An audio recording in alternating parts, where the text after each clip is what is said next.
नवंबर में होने वाले अमेरिकी राष्ट्रपति चुनाव में पूर्व राष्ट्रपति डोनाल्ड ट्रंप का पलड़ा भारी होता हुआ नजर आ रहा है। हाल ही में एक चुनावी रैली के दौरान ट्रंप पर हुए हमले के बाद कहा जाने लगा कि इस हमले का डोनाल्ड ट्रंप को चुनावी फायदा मिल सकता है। इस बीच अमेरिकी राष्ट्रपति जो बाइडेन ने ऐलान कर दिया है कि वो इस बार का राष्ट्रपति चुनाव नहीं लड़ेंगे।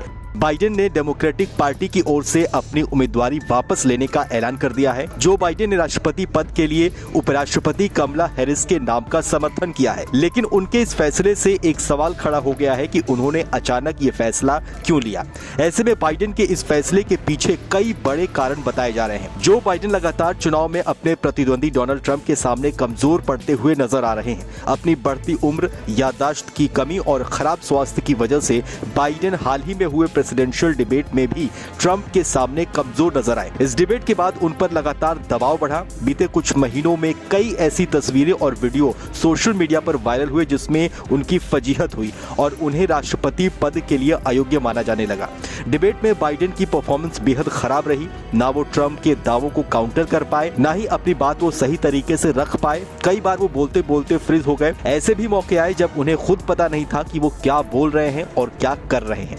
हाल ही में हुए वॉशिंगटन में नाटो समिट में भी बाइडेन ने यूक्रेन के राष्ट्रपति व्लादिमीर जेलेंस्की को पुतिन कह दिया, जबकि अमेरिका की उपराष्ट्रपति कमला हैरिस को वाइस प्रेसिडेंट ट्रंप कह दिया। बाइडेन ने नाटो की बैठक के दौरान यूक्रेन के राष्ट्रपति को राष्ट्रपति पुतिन कहकर बुलाया। हालांकि ये पहला मौका नहीं है जब बाइडेन की इस तरह की तस्वीरें और वीडियो सामने आई हैं, बल्कि वो चलते चलते कभी जमीन पर गिर गए तो कभी भूल गए। ऐसे में प्रेसिडेंशियल डिबेट देखने के बाद बाइडेन को लेकर लोगों ने ये कहना शुरू कर दिया कि वो राष्ट्रपति पद के लिए योग्य उम्मीदवार नहीं है। लेकिन इस बीच सवाल ये भी है कि क्या बाइडेन के द्वारा कमला हैरिस के नाम का समर्थन करने के बाद क्या वो ट्रंप का मुकाबला कर पाएंगी।